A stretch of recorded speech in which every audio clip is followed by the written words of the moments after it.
Welcome to Turning Hard Times into Good Times. I'm your host, Jay Taylor. I'm talking to you on the 14th of June, 2023, and I'm talking to you from Middle Village in the borough of Queens in New York City.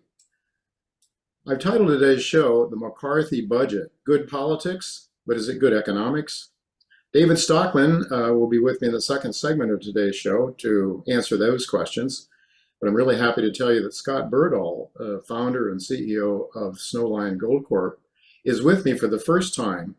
Now, Scott is really a very interesting fellow coming out of the Yukon, has 2 degrees from MIT, it's an engineering degree from a very prestigious school, I believe out of Saudi Arabia, an MBA from a school in France and Singapore.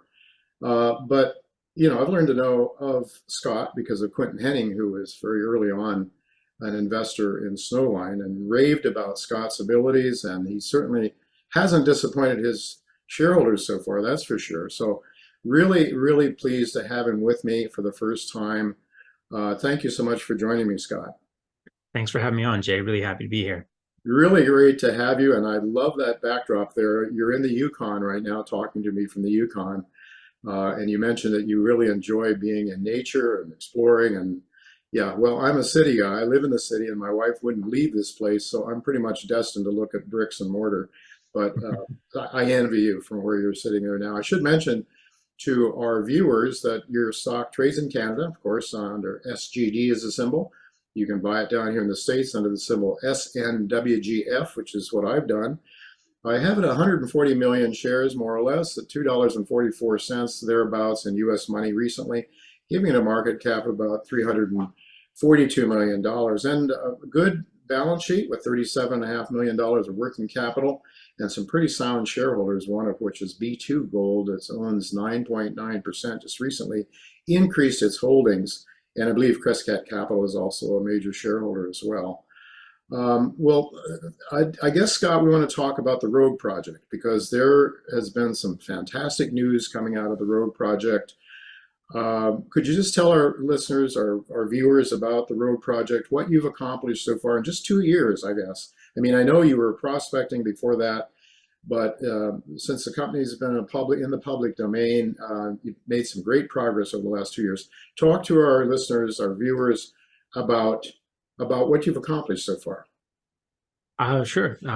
That sounds great. So Rogue is a bulk tonnage gold system. Well, I should be more specific. Rogue is a huge land area. We recently expanded it. It covers about a 60 by 30 kilometer geological feature with all these intrusions that come up through the crust or came up through the crust 90 million years ago and brought a lot of gold with them. And Rogue is targeting these intrusions, which represent bulk tonnage gold targets. There, Fort Knox in Alaska is the kind of case example of these big gold systems that you just get within the intrusion. You get these sheeted quartz veins.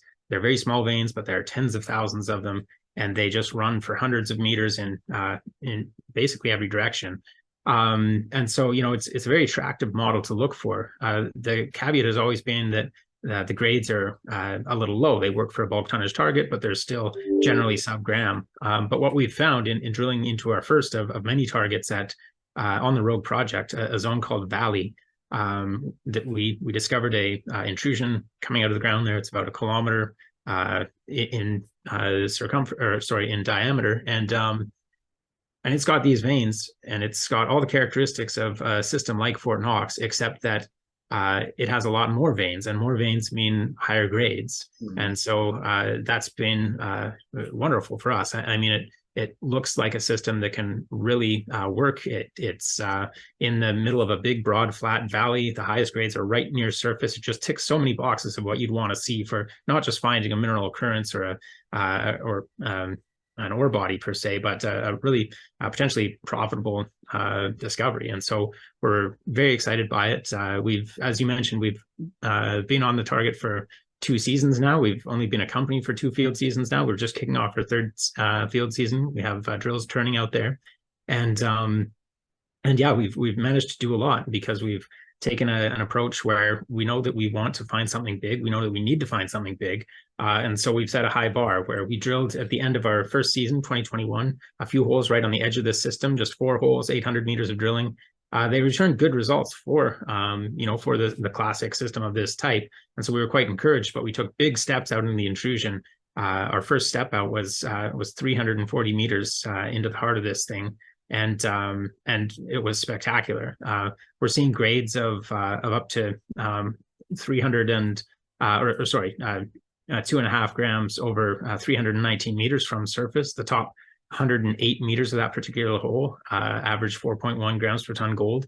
And stepping out with big step outs in various directions, we're seeing comparable grades, just great continuity of mineralization, almost no internal dilution. It's just a big, it's been described very technically as a blob of mineralization, and that seems to be what it is.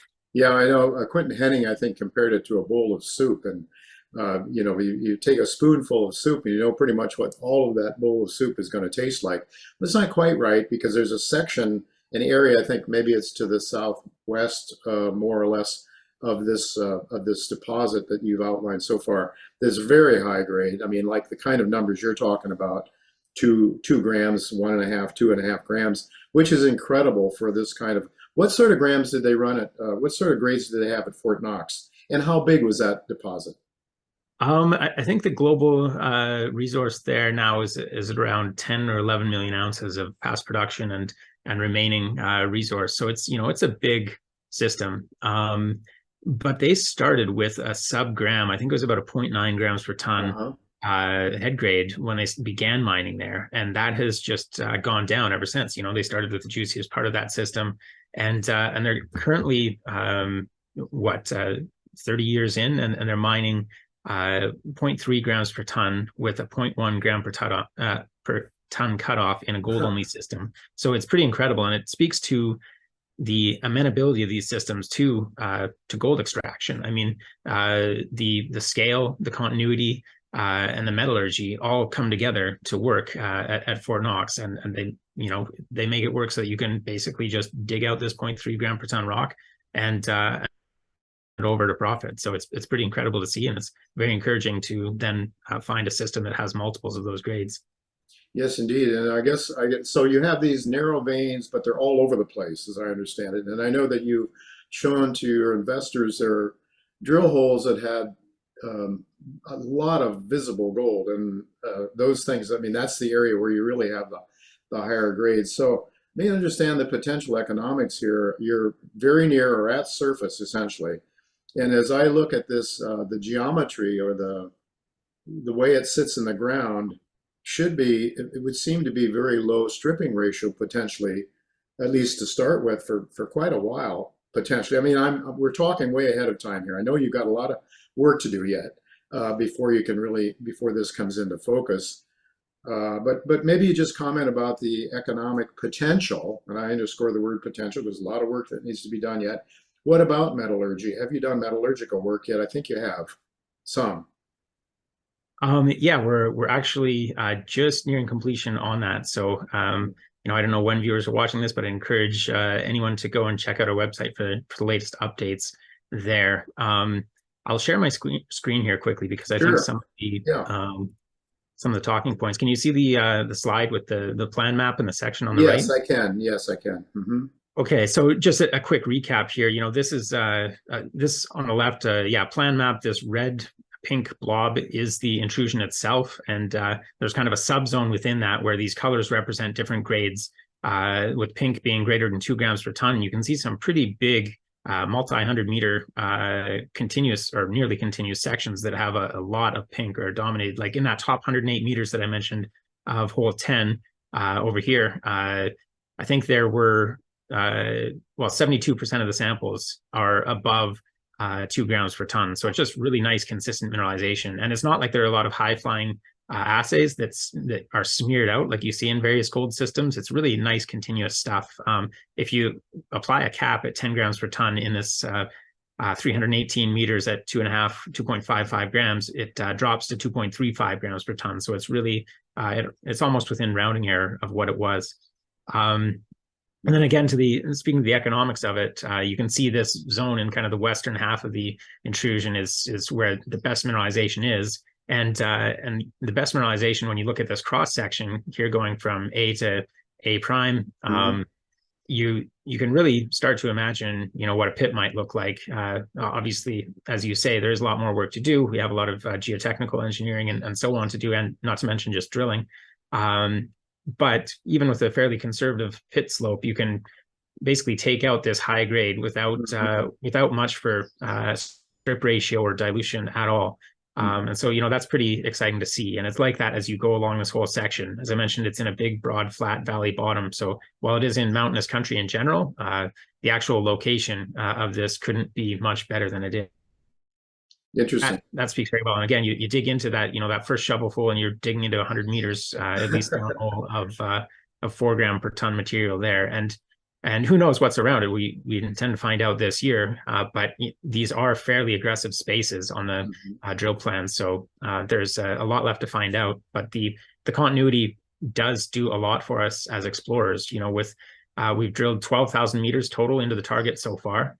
And you can see a lot of that was getting fairly adventurous, trying to figure out what the real size of the envelope is here. So I don't have the exact number, but call it 7,000 or 8,000 meters into the actual system itself. And already what's there is really starting to take shape on the back of a lot of envelopes. And we have our envelopes out as well, of course. And those numbers are starting to converge to some pretty healthy figures. And we're certainly happy with what we're seeing there. But the end result is getting us to a proper resource will take a lot less drilling than it would in another sort of a system. You see, for example, just because I have the figures in mind, a Great Bear drilled about 300 or 350,000 meters, and Kinross subsequently drilled another 100 or 200,000 more. So they came out with their initial resource with about 500,000 meters of drilling. Here, it'll probably take, I don't want to pin it down exactly because we need to figure out what the edges of the system are, but on the order of 20 to 25,000 meters of total drilling. So it's a very different beast. And so that helps with exploration, but it also helps when it comes to mining. When you're just mining and you're not worried about dilution, you're not worried about optimizing different things. I mean, hopefully you're going to be optimizing various things, but you don't have to. You basically just dig, and it's mineralization. And, that helps at every step along the way. In terms of upgrading your resources, mine planning, actual production, and so on. So the continuity, just like at Fort Knox, is a great asset here. And just speaking quickly to the metallurgy, as I mentioned, we'll have quantitative results in hand very soon, if not already by the time various people get to this. But what we're seeing qualitatively is encouraging. It's what we want to see for gold deportment in the rocks. This is just a cut section from some of the drill core in, I think it was hole 7. And you can see gold is occurring as native gold primarily, and it's primarily along grain boundaries. It's in these quartz veins. Like if you look at the mineralization here, it basically looks like a granite countertop. Like it's really boring rock, unless you're excited by granite, then it's very exciting rock. But it's cut by these quartz veins, as I mentioned, and you can see the dark background in this figure is quartz. And in those quartz veins, you see here and there just little tiny specks of this gray material, and those are bismuth and tellurium sulfides and really alloys. And associated with those is visible gold. So you often see little specks, and we're lucky for gold explorers to be able to look at our core, and by looking at both the vein densities, how many of those quartz veins there are, because the granite itself is just granite. Well, it's granite diorite, but it doesn't really have much for mineralization in it. So it really comes down to the quartz veins. And if you have more quartz veins, you have more gold. But then you also have to look and make sure that those quartz veins are carrying those little specks of bismuthinite and other minerals and visible gold. But if you can combine those two, the vein density and the visible gold, then you're in a very good place. You're in ore, and well, I shouldn't say ore, but good mineralization. And we'll see how the assays for this year's drilling come back, but we're already into some really nice looking stuff as we outlined in a recent release. So you've started drilling already, Scott? We have, yeah. Yeah, and you're seeing some core already. Yeah, we drilled in and very quickly got into some nice mineralization. Our first hole was just north of hole 7 here, and to the south east of hole 29 that you can see. That hole itself was about the height of CN Tower in mineralization, 558.7 meters at 1.6 grams from surface. Yeah. And yes, we're drilling right there, and we actually got into good mineralization higher in the hole than we were expecting to, which is great to see, and some really spectacular visual results. Anyway, we'll have to await the assays to see how significant it really is, but the amount of visible gold we've seen in that hole is so far second only to our hole 10, which had 120 instances in the upper 300 or so meters of the hole. This one has like 106. So we'll see. It could just depend on the kind of morning the logging geologist is having, how much gold they're spotting in the core. It's a bit of a subjective measure, but we'll get those analytical results, and we're certainly happy with what we're seeing so far. So you have this high grade section that we're looking at on the map there. And then on the right, we're looking at a cross section of a portion of that from A to A prime. So you can start drill. I mean, it seems to me that early on, if you can start bringing out some of that high grade stuff, it really helps the net present value of this investment. Yeah, exactly. That's the really nice thing about this system. Is the highest grades are right near surface. This hole 29 you can see in the cross section, we actually targeted, because these veins are basically vertically oriented. We were thinking when we drilled hole 10, okay, well, let's just chase this down. How deep does it go? At those kind of grades, something like block cave could work in this kind of a system. So let's see if we can hit it at 500 meters below surface and see what happens down there. And so we drilled down there, and by that metric alone, it was a little bit disappointing. You can see the grades. There are grades down here, but they're generally, they're not the big 4 gram per ton stuff up near surface. But what we did find is the high grade zone continuing near surface. And we see that across in different sections across here too. And so that's ultimately a better result. It's not quite what we were aiming for, but if we're going to find high grade somewhere, better to find it near surface. So ultimately, yeah, that improves the economics. If you're digging into 4 grams per ton, or whatever the ultimate average grade in that area turns out to be, that's going to pay off your capital expenditures a lot more quickly than if that's just your, if you're chasing that to great depths to try to get to that kind of mineralization. It's a great setup for a potential mine. For sure. And then as I look at the lower grades out to the north, to the east, northeast, southeast there, you've put some drill holes down there. I'm looking at 161 meters of, well, that's not that bad, 1 gram. I don't know, some of those other lower grade holes that aren't in the high grade sections still look like grades that are similar to Fort Knox, even the lower grades. So I would think that, obviously when this gets mined out sometime in the future, you're going to be hitting that high grade stuff first, getting your capital return, but you could have a very long mine life here, mining in later years lower grade stuff, I would imagine, possibly. Yeah, absolutely. And we'll see what the cutoff grades ultimately come to be. But I agree. I think that a lot of this stuff, you look at like this hole down here, and I suppose there's amount of relativity to all of this, where these holes just are kind of blinding in their grade and continuity, and you come out to something like this, and even 201 meters at 0.37. That could well be ore. We'll find out, but as you're pushing the pit wall back, especially if you're getting higher grade stuff in there, it could well be that stuff goes onto a leach pad and is processed that way, and it's you're breaking even on it, but you're not it's not just rock that you have to move. It's not gang or waste rock. Right. Interesting. Well, certainly, what do you expect to accomplish this year? Do you have more slides to show? There are a lot of slides. We don't have to go through the whole deck here, but yeah. If you have some more things you'd like to show us let me just zoom out a little bit. Yeah. I want to ask you about Gracie for sure, but yeah. So Valley is part of the picture, and I mentioned when we started out that Rogue itself is basically a 30 by 60 kilometer feature, and it has a ton of these little intrusions. And some of them come to surface like Valley, some of them don't quite poke through, like an intrusion a few miles to the east called Gracie.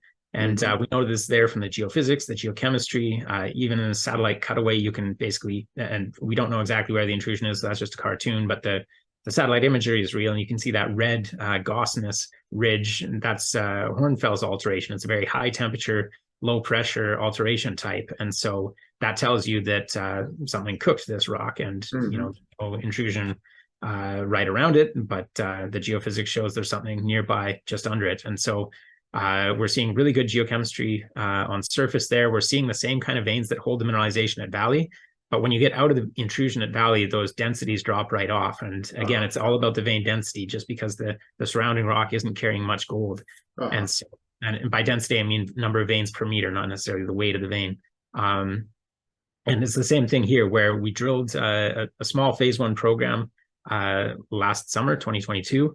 And we hit those veins in 4 of the 5 holes, and we hit the visible gold in those veins, but at densities of a vein every 2 meters or a vein every meter or so. And it wasn't quite what we need to have it hang together and produce that kind of ore, but we also did not hit the intrusion.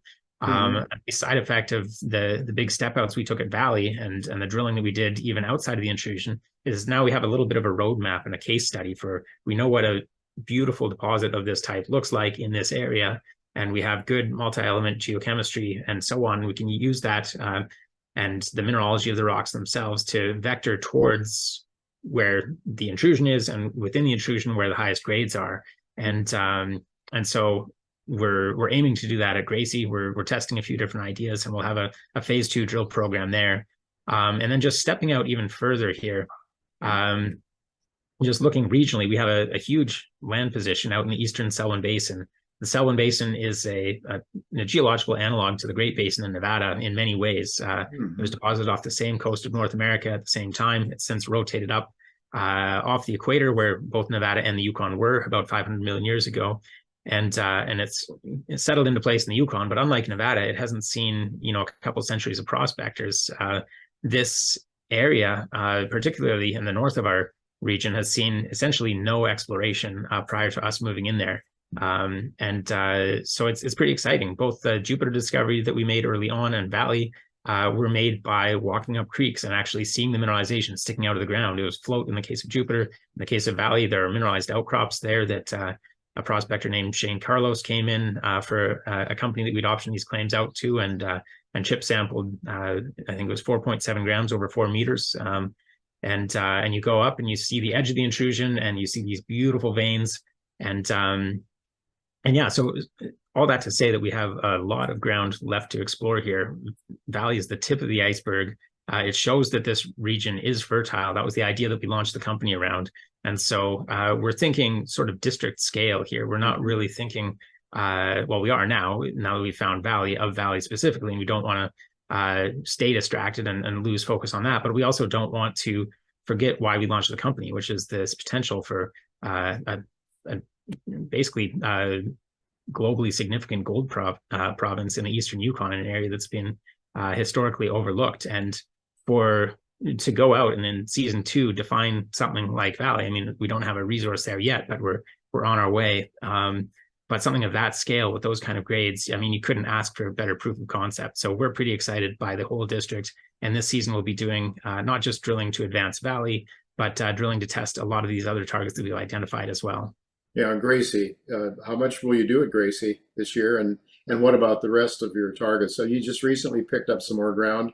Is that golden oily ears down there? It is ours, yeah. So the different colors on this map are different projects that we have in the area. And you're right, we both acquired these a few postage stamps within the road, and then after that staked everything else. And so essentially we have this entire district locked down, or this entire geological feature. We'll be allocating roughly 2,000 meters of drilling, 2,000 or more, to Gracie in a phase 2 program to follow up on those results. The next intrusion over to the east, which we've been calling Reed or LM, we'll be drilling a phase 1 program there. That actually has some really interesting historical results that got us into the area initially as prospectors in 2008. And there's a hole there that reported 2 grams per ton over 96 meters. It's influenced by a couple of high-grade zones within it, but nonetheless, there's a good continuous body of mineralization there within another intrusion. So this was a third intrusion along that little trend with Valley, Gracie, and Reed. And yeah, that was in one of the postage stamps, or partially in one of the postage stamps that we've acquired. And it was something that caught our attention as prospectors back in 2008. My father dragged me out here, and I was fresh off my geology degree, and really we've been looking to advance this district ever since. So to finally get to drill it and to have these kind of results come together, and to have the big discovery, not even on the intrusion that caught our attention in the first place, is a great turn of events. So you just put out a press release a couple of days ago talking about an 80% increase in your land position. What's that all about, Scott? That's really about consolidation of that district. And here, I'll just pull that release up actually to show anyone watching a map and save them the trouble. But ultimately, in recognizing what Valley is, and in recognizing that proof of concept, it made a lot of sense for us to pull the trigger on securing everything else in that district. And we had a really good position that we were comfortable with, but you don't know what you don't know. And just to have everything is a lot cleaner. So here's the map from press release late last week. And you can see that was the claim position we were just looking at. The yellow is the new staking. And not only have we picked up those postage stamps within it, but we picked up basically everything. And so, and I say that we don't know what we don't know because Valley itself is an intrusion that doesn't show up on any geological map. If you were to just go in there, as was done earlier, and pick up a few of the most obvious small intrusions, you would have missed it altogether. And so we don't know where the other valleys are yet, but we're doing a lot of regional baseline work. And so this allows us to systematically and iteratively explore this area, and that ultimately makes it a lot more likely that we'll find what's there. So the fact that we can do that, the fact that we can use what we've learned at Valley and apply it everywhere else in this district, I think puts us in a very strong position. Indeed. I'm wondering, Scott, are you expecting, I think I heard you say quantitative as well as qualitative. Are you intending to put out a resource sometime in the near future? Because as you say, it takes a lot less drilling to do that in this type of deposit than some of the others. On the other hand, there's the one school of thought, I'm sure you've thought about this and talked about it with your board and all, that sometimes it's better not to do a resource or publish a resource too early, because then the market says, oh, this is what they've got. And there could be a heck of a lot more there yet. So what are your plans? Are we going to see a resource anytime soon? Or is it something that maybe just the geos that can peer into this story and understand what you really got? Let's say the big guys that have the money. What are your plans? Yeah, we're driving aggressively towards a resource, but I agree with that assessment that you don't want to just come out with a resource that's part of what you have and then go from there. And even a resource could be a little bit misleading in that even if we have a very nice resource for Valley, if we're making good progress on these other targets and we put out a resource for Valley, the rest of the targets could quickly be forgotten, and Snowline just becomes that one number. But so what we don't want to do is to go out to Valley and drill part of it and have a huge open section that we're pointing to with those arrows that you see in all these releases and so on. We want to come out with a holistic picture of what's there, and we'll weigh in kind of what we're finding on those other projects as well, which at that point would be pre-resource. But we'll see how far this season gets us. It's conceivable that it could get us there with the drilling that we're doing, but it really depends on the distribution of the mineralization and how much we can get done. Mm-hmm. Well, I certainly have to ask you about B2 Gold. They come in, I think, 5% initially in a private placement maybe, and then they're starting to buy more shares in the market up to, I think it's 9.9%. So what is the relationship with B2 Gold? Because they are obviously a successful producer. They must be seeing something they're liking to see there.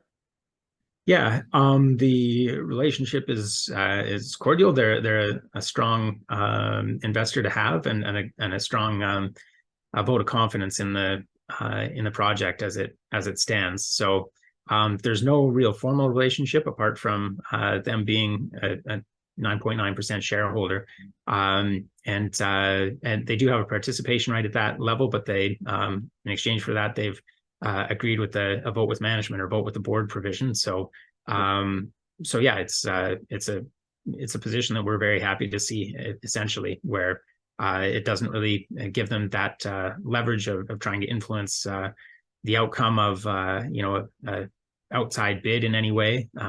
They're kind of tied themselves to the mast in that regard, but they're clearly very interested in what we're doing out here, and after acquiring 5%, decided that was not enough and doubled down. So yeah, they've built some mines or some very profitable mines in some great places and not so great places, I suppose, depending on your perspective. And so it's it's encouraging to see them jump on this. And interestingly, one of their senior geologists who recently left the company started his career out in the Rogue Plutonic Complex, working with an energy company that was assessing those intrusions for uranium, one of the very few programs that was done there historically. And he found tons of gold, and he wrote some good reports that I was using early on in prospecting out there. And I guess the company wasn't that interested in the gold out there, and the uranium wasn't off the charts, and so they moved on to the next thing. And those reports have just been sitting there, and I'm sure it's been on the back of his mind for the past few decades of his career. So it was interesting bookends there, and a nice little sub story to the whole ordeal. Very interesting. So are you able to talk to their technical people as well, Scott, you and your team? Do you trade ideas from time to time? We're open to technical advice from anybody. There's no formal technical committee or anything like that. Yeah, okay. But yeah, we're certainly not afraid of reaching out to majors and asking what do you think? What would you do? What would you want to see? That kind of a thing. And that's been really informative across the board. Right. Excellent. Well, I don't know. I mean, I guess in terms of investors, share price drivers, the drills are turning. You might have some assays. How soon? Yeah.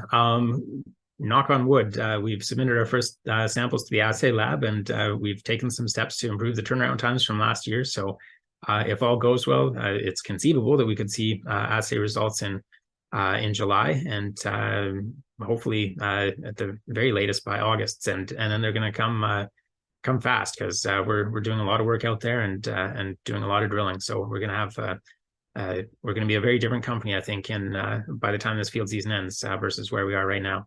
Interesting.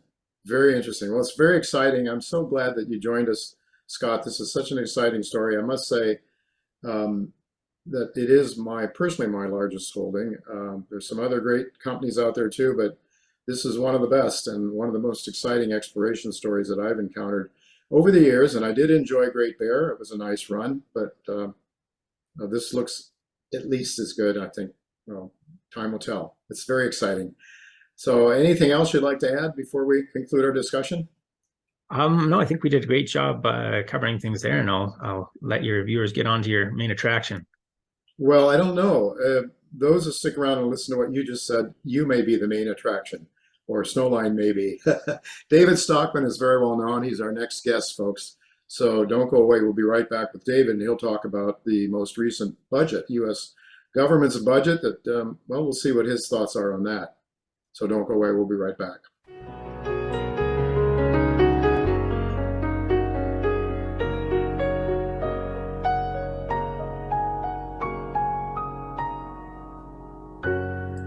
Welcome back, Turning Hard Times to Good Times. I'm your host, Jay Taylor. I'm really pleased to tell you that David Stockman is with us once again. This time to provide his analysis of the McCarthy budget, which has now been signed into law. Welcome, David, and thank you so much for joining us today. Happy to be with you. And when it comes to analysis of the McCarthy budget, I think you can make short shrift of it. It was a travesty. I think people know that by now. But it's worth going into some of the details and some of the context or background, because I think it reminds us about how serious, really serious, deadly serious, this whole fiscal problem really is. Yeah, David, let me just, I looked up what is the responsibility of the Office of Management and Budget, which is you headed up that group. It's supposed to be the highest, I think the largest office underneath the executive branch, and they say it is to support the president's budget. That is to be.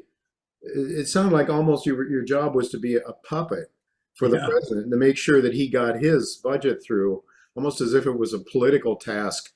And I guess by definition, when you're in the executive, you can't divorce yourself from politics.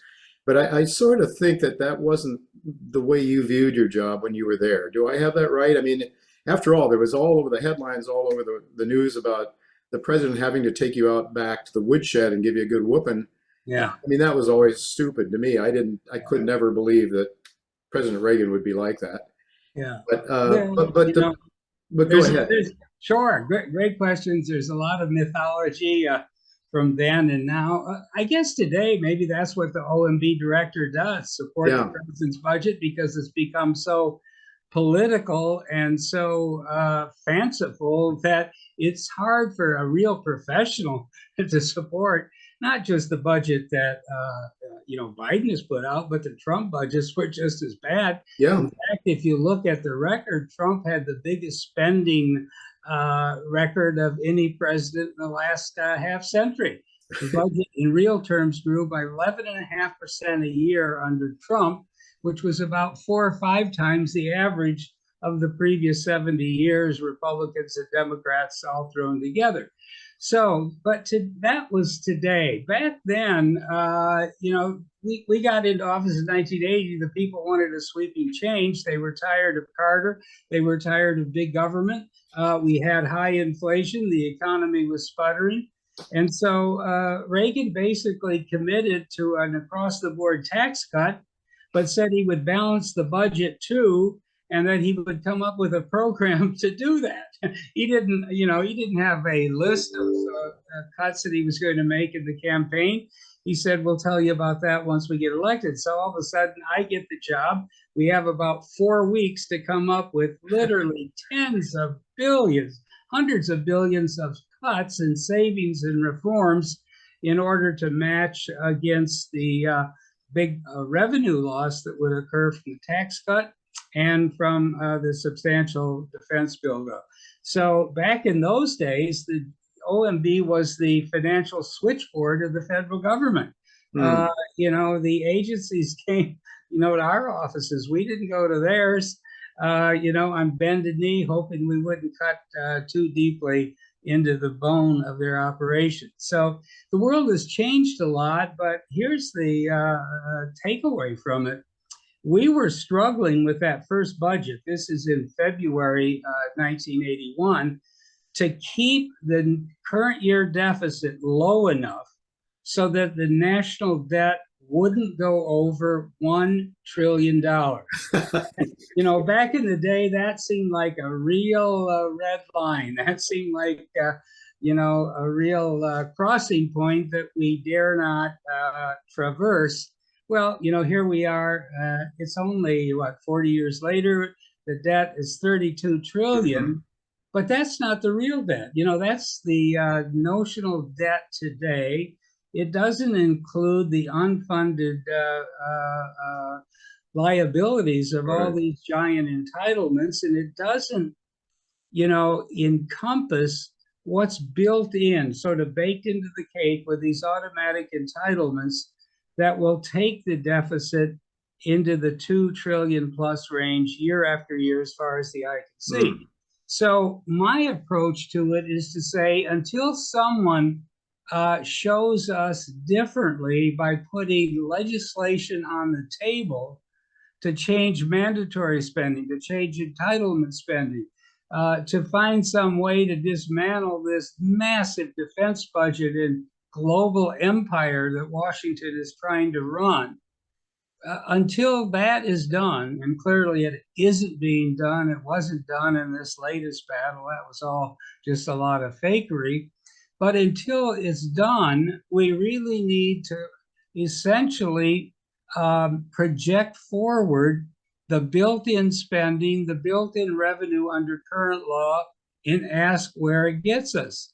And the answer is, according to CBO, 20 trillion of more debt over the next decade. According to me, because I think CBO is rosy scenario, way too Yeah. optimistic. No recession, inflation goes away in a couple of years. Interest rates go up a little bit, but not much. A lot of revenue increases that are built into the budget happen. They won't. They'll get deferred at the last minute. Same way with spending cuts. Anyway, I say it's 25 trillion built in. If we sit on our hands, that's what's going to happen. And of course, that's exactly what happened during this so-called fight over the debt ceiling. The White House sat on its hands, proposed some trivial little cuts. The Republicans passed, a kind of flaky bill in April, but it did cut something. They negotiated for a few days and came up with nothing.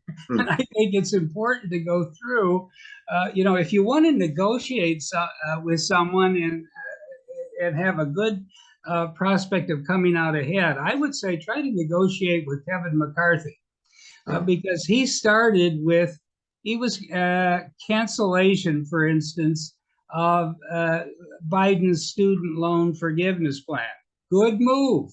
That would have saved $320 billion, and we shouldn't be canceling all those loans, especially to people who are going to be in the upper part of the income scale anyway in their working life.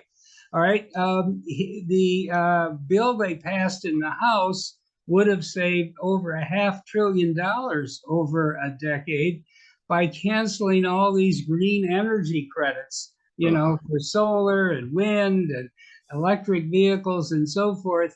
Total nonsense, complete waste of money, distortion of energy markets and so forth. At least the House Republicans repealed all that. It would have saved $500 billion over a decade. They went to negotiating with Biden. They came back with zero. Okay. So they came back with zero savings on the student debt forgiveness, zero savings on the energy credits, and then they at least tried to do a little something on entitlements. Now, here's the picture for entitlements. Over the next decade, entitlements and mandatory spending, which means if Congress doesn't do something, it'll just spend out under current law. The cost of entitlements over the next decade is $48 trillion. Wow. The House Republicans left everything untouched. No Social Security, no Medicare, no changes in SSI, federal retirement. You could go on. But at least they tried to increase the work requirement this is now only able-bodied adults who don't have minor children. So we're not throwing kids out in the snow. We're not picking on disabled people and so forth. This was able-bodied people. And they proposed, if you can get this, to change current law, which says if you're under 49 and in that category, you have to take a job. But if you're 51, you don't. Now, oh my goodness. Why the heck are we saying someone with no kids who's 51 years old and able-bodied doesn't have to work? He gets his Medicaid and he gets his food stamps and he gets a lot of other things. Anyway, at least the House Republicans had the gumption to raise that age where you have to work to 54. Now, that still isn't huge, right? But at least they raised it from 49 to 54. And they said that will be applied to Medicaid, it'll be applied to food stamps, and it'll be applied to family assistance. They go to conference and they negotiate like crazy allegedly with the White House staff. Now, of that proposal would have saved $130 billion over a decade from requiring at least, I think it was something like 700,000 people getting benefits today to work for those benefits. The biggest piece of that was Medicaid. Of the $130 billion, $110 billion came from applying the work requirement age increase to Medicaid. Biden said, no way. They came out of conference, savings, zero. Then they were going to apply it to food stamps. Or to family assistance, that was $10 billion of savings. They came out of conference, zero. Then they were going to apply it to food stamps, again, raising the age only from 49 to 54, that was going to save 10 billion. I guess they negotiated like crazy with the Democrats and with the Biden White House people, and they came back with, guess what? Not a goose egg, but a positive 2 billion. Oh my goodness. Instead of saving a dime, they actually liberalized the work requirement by exempting all veterans, all homeless people, all people that were on foster care, and a whole bunch of other stuff. Wow. So on these three items, which were the only real things in the House passed bill, they got zero savings. They capitulated entirely to the White House. And what they ended up with is a lot of numbers games that make it look like they're saving a little bit when it's all voluntary except for the current year. In other words, they say they're going to save something like 1.3 trillion over 10 years from capping domestic discretionary spending. The thing is, though, the last 8 years are only aspirational. Those caps aren't binding. There's no enforcement mechanism. And we know from history they'll be totally ignored because 2 Congresses from now, they won't even remember that they set these targets. Yeah. So my point is, if you go through it point by point, you can see that not only did the Republicans capitulate on anything that was meaningful, but actually they ended up with one, giant goose egg in terms of changing the trajectory of this out of control budget over the next 10 years. They kept talking about, you probably heard some of the Republicans saying, well, we didn't get everything we wanted, but we bended the trajectory, didn't bend any trajectory. Yeah. The baseline deficit over the next decade is 25 trillion, and it still is. And therefore, what happened is they blew the opportunity. In other words, they had Biden over a barrel. They could have forced the Treasury beginning June 5th, which, was a couple of days ago. Yeah. They could have forced the Treasury to allocate the incoming revenue to the highest priorities, which would be interest on the debt, right, Social Security payments, military pay, maybe military operations, so you keep the ships sailing, the planes in the air, and so forth. They could have done all of that and then deferred spending for lesser priorities. There is no threat of default. That is the biggest boogeyman ever created in Washington.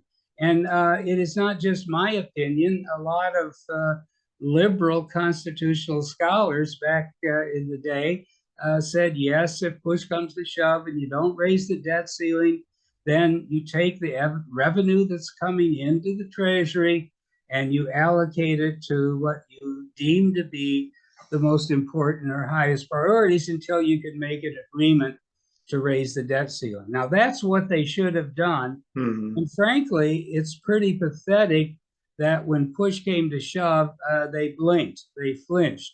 Because again, I think none of this comes out in the daily press. No.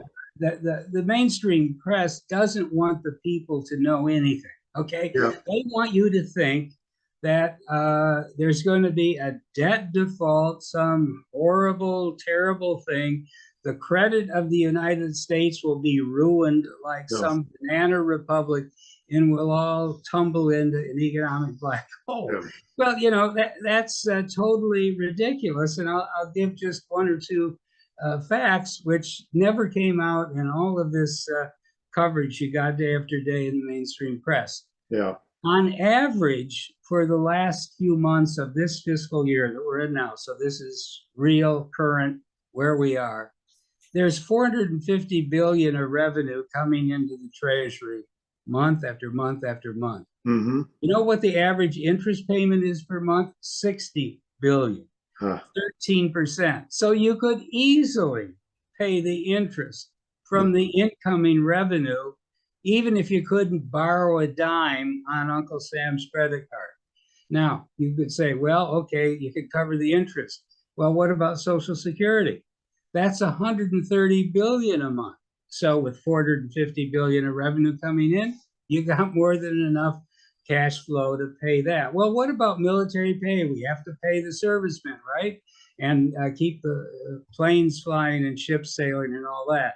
How much is that? 50 billion. Okay, so we got room for that. Well, what about the veterans? After all, there's a lot of disabled veterans or veterans that have had a tough time in life. They serve the country. How do we pay their pensions? Well, we do. It's 50 billion. There's still plenty a month. There's still plenty of revenue for that. So my point is that you could easily cover the debt service, 13%. You could cover all of these other items or whatever priorities you wanted, and you would still have damn near 200 billion left to pay maybe half of everything else. That's what they should have done, because there is no default. There is only deferrals. There is only, what happens in the business world. The company gets in trouble and they try to shove some bills in the drawer until they can, get back on their feet and get revenue and spend outlays matched. That's what should have been done here. And it's not, I'm not trying to do just they should have done it here. What I'm really trying to say is that the truth is there is no risk of debt default, period, full stop, none, nix, nada. Right. And they keep perpetuating this myth. And of course, the Wall Street Journal's happy to reprint it, and CNN or CNBC and the Washington Post and the Times and all the rest of them, like some chorus, that we're going to default, we're going to default. It's not even remotely true, but they use it to scare the public. And then the politicians lose their nerve, even the Republicans, because they think the public will turn against them for defaulting, which will never happen. And so we just go on year after year. Every couple of years, we have a debt ceiling fight crisis. Nothing happens. The corporal's guard of politicians that want to reduce spending and put a limit on the debt, get outmaneuvered, get outfoxed, out-negotiated, and we raise the debt ceiling yet again. Right. So that's how we got from 1 trillion when I was there to 32 trillion at the present, going to 55 trillion before, they blink about 4 more times in the next decade. So that's kind of, in summary, the dire nature of this whole, I call it the, doomsday, the fiscal doomsday machine, because it really is. It's just cranking away. And, the only way to stop it is with the debt ceiling. Now, you could say, use the normal machinery of Congress. Don't try to take the debt ceiling hostage. You hear all this righteous talk about, well, we incurred the bills, we have to pay them and all this. Yeah. But the point is that would be fine and dandy if we passed a budget every year. They haven't passed a budget in decades. Yeah. That would be fine if they passed the 12 regular appropriations bills for defense and non-defense every year, but they never do. They wait till the 2 days after the fiscal year starts. They pass a continuing resolution that lasts a month, and eventually they pass a huge omnibus bill in the middle of the night covering all the appropriations for the entire federal government in 3,000 pages that nobody has read, and that's laced with pork and special interest wasteful projects.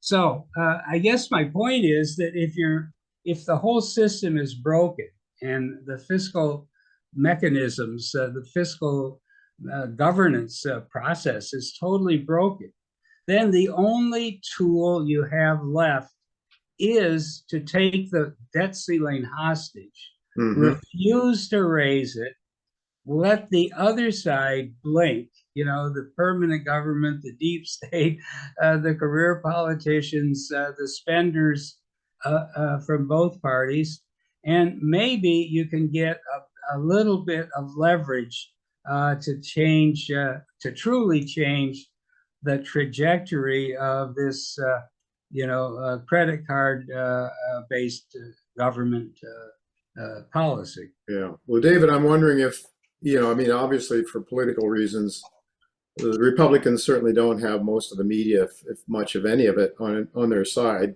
So as soon as some park rangers lose their job, or not lose their job, as soon as they don't get paid for a couple of weeks, then that's a default in the minds of a lot of people, right? They're not talking about a default like you're talking about. The people don't get paid on their interest and the U.S. Treasury can't pay. That's a real default. There would be, as you say, and thank you so much for explaining all that. I haven't seen those kind of details. Larry Kudlow told me it was just fine. So I mean, you know Larry Kudlow pretty well. I think what I've heard on Fox, he thought, well, it wasn't everything, but it was pretty good. And, we did the best we could. So it seems like, it's a blame game.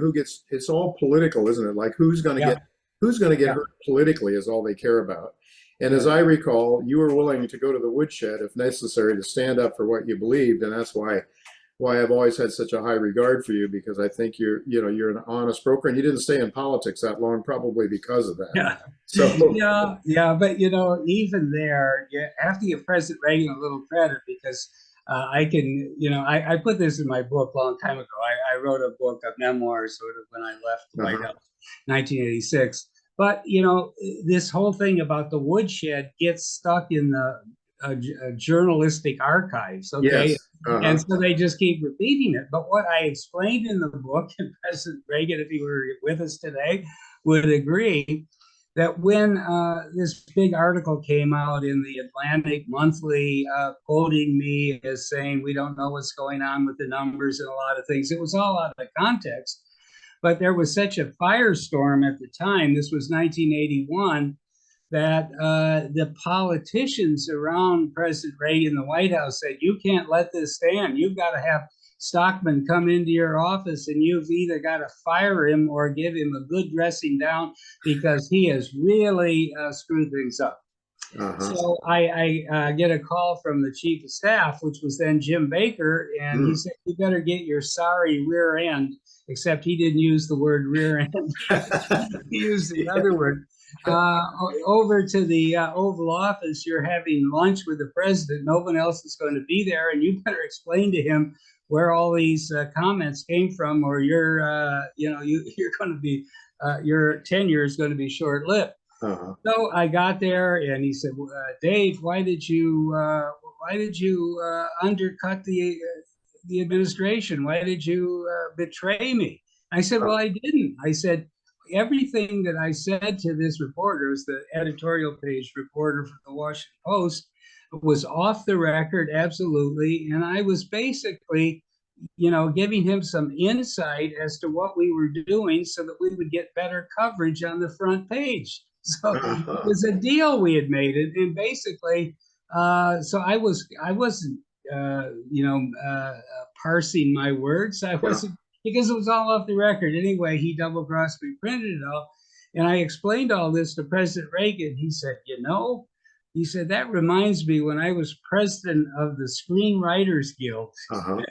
And I had a off-the-record interview once with a reporter for the Hollywood Reporter or something, and he did the same thing to me. And so all of a sudden, he was totally sympathetic, understood.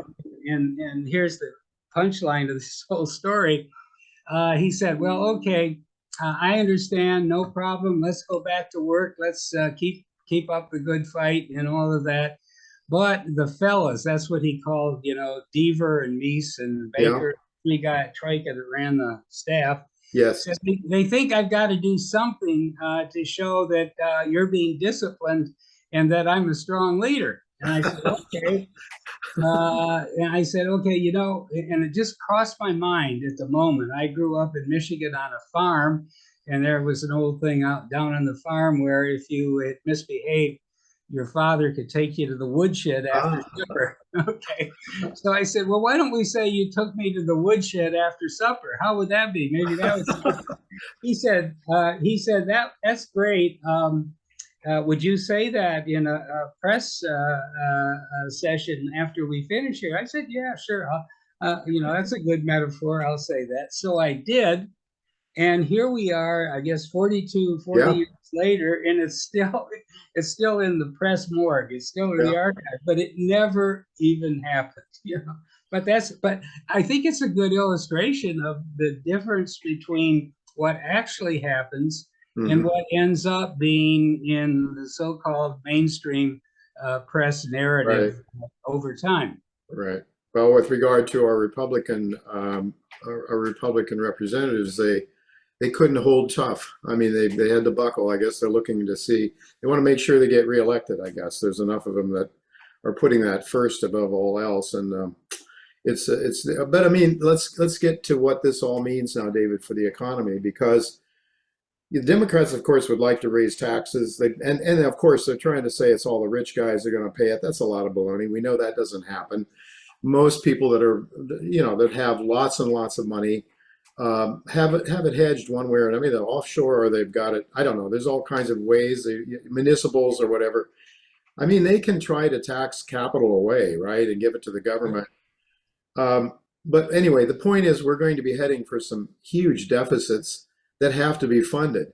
And there once upon a time was we could rely on the net exporters around the world to buy our treasuries, but those guys aren't too friendly to us anymore. China and Japan is an aging population. They don't have excess money to be buying U.S. treasuries and all that. It seems like where's it going to come from other than the printing press? Or do you see, I mean, uh, a Democratic administration is going to probably start to just tax the heck out of us, right? Well, those are all great questions, and I think they point to the real bind that we're in. First, yeah, we got a lot of help for a while from China and other foreign states, jurisdictions that were buying the debt. But that's overdone. That's old. That's an old story. Yeah. There's some information out today. Currently, China is now holding only about 850 billion of U.S. Debt, and Hmm. that's down from 1.3 trillion only 4 or 5 years ago. So, if we look at it at the turn of the century, they had maybe 100 billion of treasury debt. They ran that up to 1.3 trillion. That made it easy to run all those big deficits year after year during Bush and during Obama and during Trump. But finally, when we basically said you're on the bad guys list, and you have all these people in Washington huffing and puffing about how bad China is, they said okay. And when they saw what happened to Russia, where we Yep. froze all of their assets, 700 billion that were on deposit at various central banks, including the Fed, they said, we're not going to hang around to find out what shoe is going to fall next. So they've been selling off their treasury holdings, and I think they'll continue. They might even accelerate. That's a little piece of the story, but it's only a small piece. The big piece is the Fed has been monetizing Yeah. massive amounts of of debt, treasury debt, and other central banks have followed suit. So it wasn't just the Fed, it was sort of the Fed leading a cavalcade or convoy of global central banks buying up government securities, but especially issues by the US Treasury. Now, why is that not going to change? The answer is they unleashed a pretty potent inflation Ah, as a result of, when you monetize debt, you're creating credit out of thin air. You inject it into the bond pits when you buy up all the treasuries, which is, really what the Fed does when it's conducting monetary policy. And that, for the time being, creates an illusion that you can have the Treasury borrowing 2 trillion a year and interest rates can stay low or even ultra low. Well, that game is over as well. The Fed basically had to end QE, quantitative easing. That really was the name they gave to printing money, to monetizing the debt. They, thought it would sound more credible. But they're done. They're actually now having to slowly pay down or reduce the 9 trillion of holdings that they had as recently as 7 or 8 months ago. So they're actually now disgorging about 95 billion, a month of Treasury holdings that they built up during this crazy money printing spree that they went on after the COVID hit. You know, at the time COVID hit, the balance sheet of the Fed was 4 trillion. It had taken them over a decade or over a century to get there. You know, they opened in 1914. Now this was 2020, so it's 106 years. They got to 4 trillion. They were 9 trillion. You know, in a matter of like 15, 16 months after the COVID hit, they printed like crazy. That's what created these enormous inflationary bubbles that we're struggling with right now. But even they have realized they needed to stop. They did in March of 2022, a year ago. And as a result of that, the Treasury, the Fed is not absorbing the debt anymore. So the debt now and China isn't buying it. And the other central banks are being forced to shrink their balance sheets as well, because when the Fed shrinks, they have to, or their currencies are going to collapse. So all of the, let's say, false purchase of all that Treasury debt that was being issued by foreign central banks, the People's Bank of China, ECB, the rest of them, and the Fed, all of that is coming to an end, which means that if we're going to run 2 trillion deficits a year, which is the run rate right now, it's over 2 trillion, that it will have to be funded in the bond pits out of real savings. Wow. From either household, and as we all know, the savings rate is at rock bottom lows. There isn't any savings because savers have been punished over and over, savaged, I say, by zero interest rates or near zero interest rates for years and years. So if you have no savings, if the central banks are out of the money printing business, if foreigners are no longer buying the debt, I think we're in a totally new ballgame. And as a result of that, what we experienced over the last few weeks with this so-called debt ceiling crisis, that was just like a warm-up. That was spring training for the real problems that are going to come, because all of this Treasury borrowing is now going to crowd out private borrowers, mortgage borrowers, business borrowers, household borrowers. It will drive up interest rates, and then maybe we'll get a better balance of forces in the Washington fiscal equation. Back in the day when I was budget director, there was a strong anti-deficit constituency in Congress. And you might, shake your head today and say, what happened to them? Where did all the, where did all the deficit hawks go? The answer is the Fed euthanized them, right? In other words, back in those days, interest rates got pushed into double digits. As I was a congressman from Michigan, and boy, when the Fed, the Treasury borrowed too much money and interest rates got squeezed, you would hear from the local constituencies. Car dealers couldn't fund their lots. Small business wanted to borrow to expand. Households wanted mortgages, the whole thing. So you had enormous countervailing pressure coming from the local constituencies when the deficit was funded honestly in the bond pits. When they switched policy with Greenspan and everybody that came after him and funded the deficit at the Federal Reserve, that is to say, at the printing press, the whole dynamic changed. Everybody that was for spending was still for spending. All the people that were against deficits didn't care because there was no consequence. There was no crowding out there was no upward pressure on interest rates. So that's the real story. If you want to solve the debt problem, the deficit spending, you need to clean house at the Fed, get the Keynesian money printers out of there, Right. let interest rates find their natural market clearing level, and it would do wonders to rekindle a little, fiscal rectitude in the legislative halls. Right. Do you think Jay Powell, you think he's trying to do that?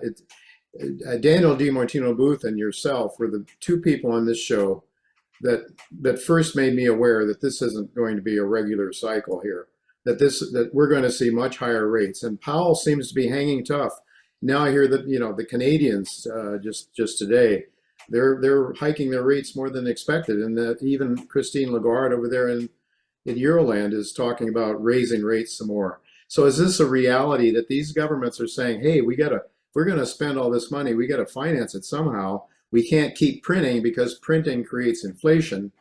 Yeah. And yet you wrote an article just recently suggesting that the inflation battle has just begun, I think was the title of your argument.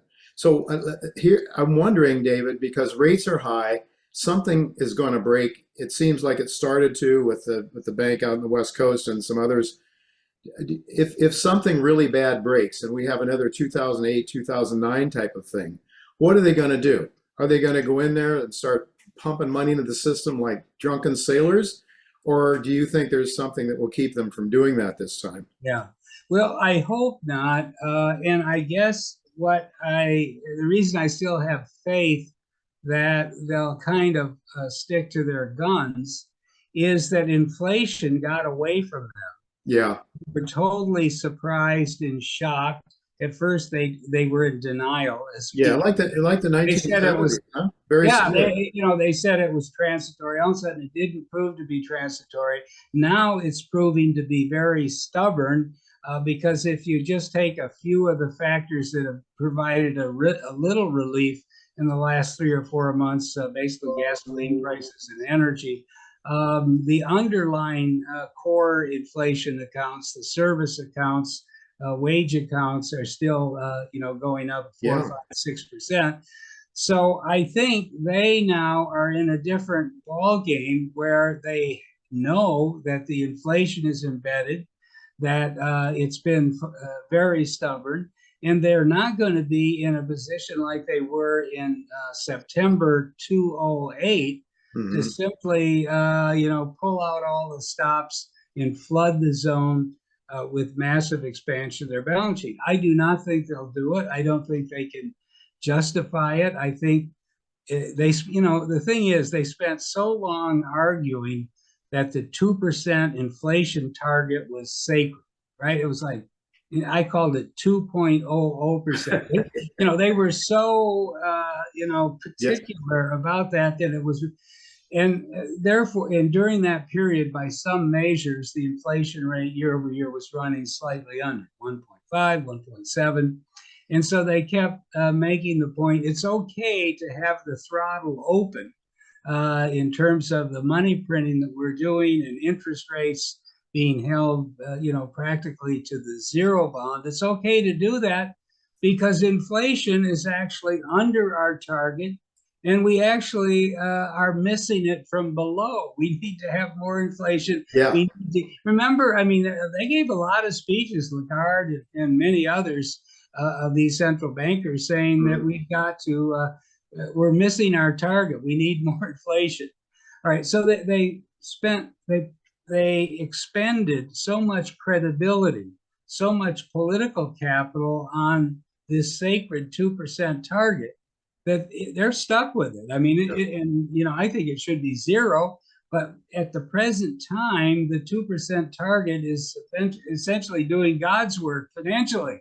Yeah. That is, it's keeping their nose to the grindstone and putting, some stiffness in their spine that otherwise might not be there. Right. So how high are interest rates going to have to go? I know you don't know the answer. Nobody does. Only God, if you believe in God, but no mere human can predict what the interest rates are going to be. How high are interest rates going to have to go for the United States to fund its debt, Or, and I'm sure there's going to be things the Democrats are going to come through with. I'm sure there's going to be yield curve control on the long end. They're going to try to do that. Wage and price controls, David. I mean, these people never learn. They'll try it again. Yeah. Maybe they'll try to. They may learn, but I'm a little more optimistic than that. Good. The experience from the 1970s was so bad. And that's when I started at Capitol Hill as a kid in the early 70s when Nixon put on wage and price controls. Yes. And it was a catastrophe. It was a disaster. And even Keynesian economists today who populate all the economics departments in the universities and colleges know that that was a disaster not to be repeated. So I don't think we're going to get wage and price controls. I think the Democrats are totally all over the lot when it comes to the Fed. So I don't think they're in any position to dictate to the mandarins who run the central bank what kind of policy to have. So it's going to be up to the groupthink of the Fed members and senior staff. And for the moment, their groupthink is we got to be serious about inflation, and that's a good thing. So, but the issue is, if we go back to the last significant inflation we had, the late 70s, when Volcker had to wrestle it down, he said when he took over in August 1979, he said, "This can't stand. We have an inflation rate of 12%, and we have a funds rate of 10%, which means that the interest rate in the money market is -2. We can never defeat inflation," Volcker said at the time, "if you have negative real interest rates. It will not happen." And he eventually pushed the real rate to positive 8 at its peak. Now, I don't think we're going to have to get to positive 8, but today inflation is still 6%, any way you measure it. The funds rate is 5%, it's still negative. And so I think they're going to have to overshoot to the upside, push nominal interest rates 6, 7, 8% in order to get positive real interest rates back into the market and some financial discipline. Then, if they don't get this deficit under control on the long end, all this Treasury borrowing is going to push rates higher and higher. So when you look at it today, it's crazy. Every day you can look at the charts and you can say, well, the 10-year U.S. Treasury is 3.5%. What kind of nonsense is that in a world in which the inflation rate is 6% or 7%? So that rate is going to go up. The short rate will go up a couple hundred basis points. The Treasury, the kind of benchmark rate that everything is based on, the 10-year U.S. Treasury, that's going to go up 300, 400 basis points very easily. Yeah. Well, isn't the pain going to be a lot greater here, David? Though I saw the other day, somebody said, I don't know if it's right, you would know better than that source probably, but that over the next 2 years, the U.S. is going to have to roll over about half of its debt. And if that's the case, they're going to be rolling it over at much higher rates, the way it looks. And maybe that will project the fear of God into some of these congressmen and women, that maybe they'll start to look at, start to rediscover math and not fuzzy math, as Bush called it, I think, Bush Jr. They're going to discover that the reality of, the math just doesn't work with the way we're living beyond our means, $33 trillion. And we're, so maybe there is some optimism with some pain. And it just seems to me that we have to start allowing people to make something on their savings. There has to be some reason for people to want to save and not just consume all the time. And there's no reward for it. There hasn't been. So this is really a good thing. But I'm just wondering, don't you think the equity markets are still not believing? Don't you think? It seems to me they're believing that QE is going to be coming back, and we're going to have a real party again. Hang in there. The S&P doesn't seem to be wanting to roll over or take any kind of a serious hit. It hasn't gone anywhere in 2 years, but it doesn't seem to be. Nobody seems to be terribly fearful. Yeah, because the Fed in the past has capitulated so many times when circumstances got difficult or tight, that there's kind of a built-in presumption on the part of all these younger people in the market that, well, when push comes to shove, the Fed will, flood the zone with liquidity. I think they're delusional. I think they're not assessing where we are, how we got here, and why the Fed has so few options except to stay the course. So, we'll find out. But I think the markets are wrong. But just think of it, during that period, just big spender Obama. Remember him? He left the White House in January 2017. The public debt was 19 trillion. Then we got Trump, and the public debt went to 28 trillion. Then we got Biden, and now it's up to 32. But in that short period, when the debt went from 19 to 32, the interest expense didn't rise very much because until a few months ago, the Fed had interest rates on the floorboard, and the Treasury debt was being financed heavily in the front end of the curve. Yeah. So you had trillions, actually, of 90-day bills, 6-month bills, 1-year bills, 2-year notes that were being financed at less than 0.5%. Yeah, ridiculous. But today, look where those rates are today. The bill rate is going to go way above 5% now that the Treasury's got a new debt ceiling, and they're going to be back in the market borrowing $1 trillion in the next couple of months to replenish their empty coffers. Now, my point is, when you're paying 5% for short-term money and the back end of the curve will eventually catch up, that creates $1 trillion annual interest cost versus 300 billion that they thought the politicians thought was normal a couple of years ago. And they're going to wake up, because when they find out, well, we can't, support our favorite charities or get more pork into the appropriations bills because interest expense is soaring, that will be, a useful wake-up call as well. The day of reckoning is coming, no doubt about it. So the bottom line, just in summing up here, David, you see more inflation. The inflation isn't going to get down anytime soon, if I read you correctly. That means higher interest rates. So what's the investment ramifications for that view, assuming you're right on this, which I tend to agree with? But well, in the short run, the ramification is stay out of the casino, because we're going to go through a big repricing. Stocks, I don't care which one you choose, or the S&P 500 or the NASDAQ one, the whole basket of stocks is way overvalued because it was based on ultra low cap rates, which means the asset value can be pushed higher and higher. That's all going to change. The same thing is true on a Treasury debt. I mean, I don't know why you would buy the 10-year Treasury today when it's yielding only 3.5%, and the yield's going to go up, which means the price is going to go down. You will lose money on the principal unless you're investing until maturity, and a lot of people can't wait that long for one reason or another. Real estate is way overvalued, partly because we've got so much excess commercial real estate. What's happening with office space and so forth now.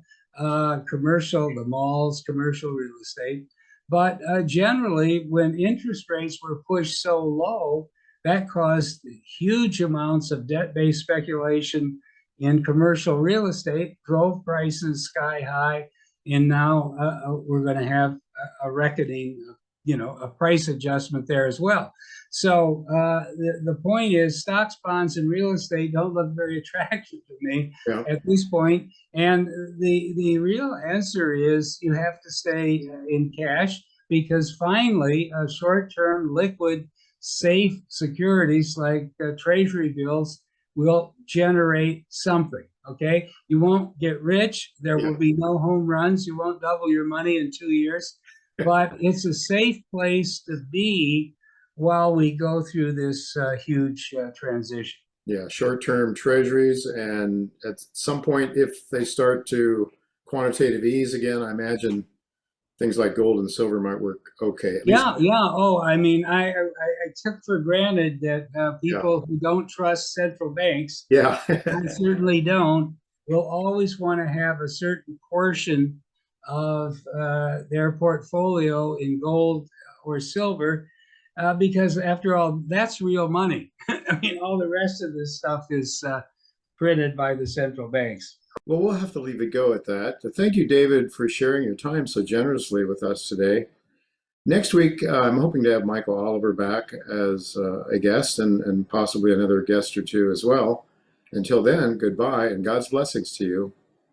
All financial advice provided on this show is for entertainment and educational purposes only. The financial ideas and strategies discussed are only provided as a starting point for a conversation about money matters. With regard to your particular investments and financial strategies, consult your financial planner, CPA, or investment professional. All your financial decisions are yours and yours alone to make and subsequently are solely your responsibility. The information that is supplied through the context of the radio program and any repurposing of its content by the host or network is a combination and collection of solid financial investment understanding, opinion, and comments. This network, show, and its host are not liable for financial strategies, outcomes that you employ in any manner that result in any kind of loss. Shares of corporate sponsors may be the subject of buy or sell recommendations in Jay Taylor's newsletter in accordance with Jay's objective opinion.